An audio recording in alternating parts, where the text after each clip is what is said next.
인천에서 한 교사가 수업 시간에 이른바 야한 소설 준 말입니다. 야설을 봐서 여고생들에게 이게 또 걸린 사건이 나왔습니다. 어떤 사건인지 함께 보시죠.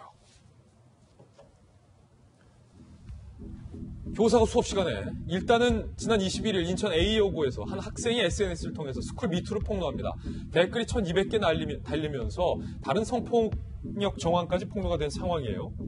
교사들의 발언과 행동들이 현재 문제가 되고 있다는 학생들 주장이 나오고 있는데 그중에 하나가 한 선생님이 이렇게 얘기했다는 거예요. 수업 시간에. 교복이 몸을 다 가리고 있기 때문에 음란한 상상을 유발시킨다.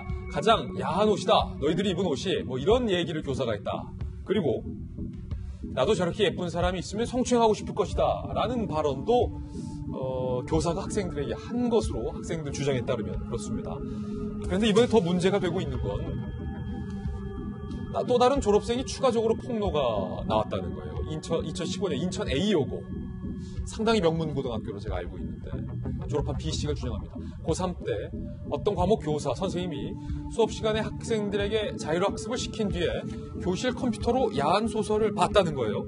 이것을 어떻게 여고생들이 알았냐면 그 수업이 끝나고 학생들이 컴퓨터를 이제 정리하다가 수능시험 폴더, 뭐 비슷한 이름으로 되어 있는 수능시험 문제, 뭐 수능시험 예상, 뭐 준비 이런 폴더가 있어서 그걸 들어가 봤는데 그 안에 무수히 많은 이런 야한 소설들이 있었다는 거예요.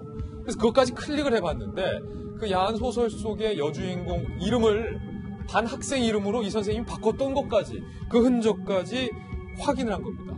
학생들에게 딱 걸린 거죠. 인천시 교육청이 현재 진상조사 중입니다. 자, 백 팀장님. 네. 아니 이게 말입니다.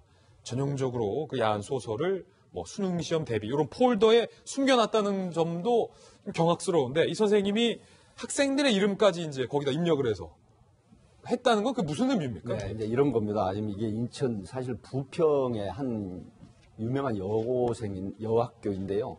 이게 지금 미투가 5건이 폭로가 돼가지고 4명의 교사가 그 해당 관할 경찰서에 입건이 된 상태입니다. 근데 2달이 지나서 이제 졸업생이 이걸 했는데 사실은 자율학습을 시켜요. 뭐 제가 학과목까지는 말씀 안 드리겠지만 예. 이 교사 선생님이 자율학습을 시키고 나서 뭔가 굉장히 열심히 버는 거예요. 그래서 이 학생이 궁금했던 거예요. 지금 졸업생인데 23세 된 졸업생인데 궁금해가지고 수업이 끝나고 나서 그 파일을 보니까 이게 바로 자율학습을 시키고 교사라는 선생님이란 분이 야한 소설. 근데 이게 뭐냐면 소설의 여주인공이 여학생 교복을 입은 주인공입니다.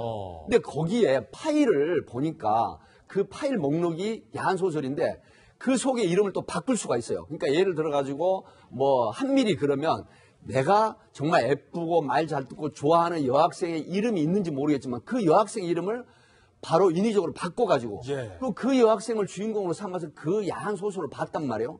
근데 더욱 경악스러운 건 사실 제가 예전에도 여기서 뭐라고 얘기했냐면 예전에 스승님의 그림자도 밟지 마라 하는 건 존경심이 있어야 된다고 하죠. 그래서 기브앤테이크죠.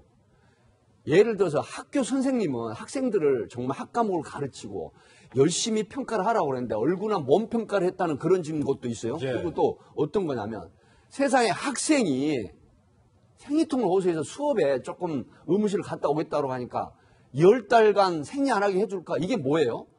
학생이 생리를 안 하는 건 바로 임신을 하라는 얘기 아니에요. 이게 좀 경악을 할 상황이에요. 이게 학교 교사 선생님이 어떻게 이런 얘기를 해요.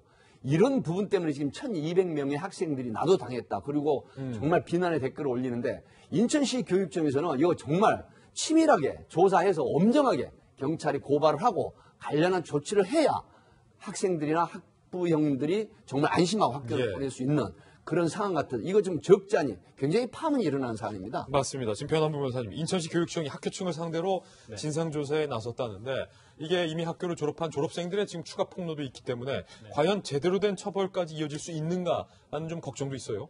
지금 보도에 의하면 단순한 이제 성적인 표현 자체가 크게 문제가 됐었던 것 같고 어떤 직접적인 성적 접촉이라든가 성폭력, 성추행까지는 가지는 않았던 것으로 보여집니다. 언어적인 희롱이기 때문에 처벌 강도에 대해서는 이제 어떻게 될지는 좀 지켜봐야 될 것 같긴 하지만 그 외 인천교육청에서는 이제 교사로서의 품위를 제대로 지키지 못했었죠. 이제 더 이상 교사의 자격이 없기 때문에 징계를 통해서 이제 교단에서 물러나게 하는 것이 또 가장 강력한 처벌이 되지 않을까 싶습니다. 더 이상 이런 분은 그냥 단순히 감봉이라든가 경직 정도로 하는 것이 아니라 교사로서의 지위에 전혀 어울리지 않기 때문에 교단에서 떠나도록 하는 것이 좋지 않을까 싶습니다. 맞습니다. 두 분과 함께 사건 풀어봤습니다. 두 분 여기서 인사드리겠습니다. 감사합니다.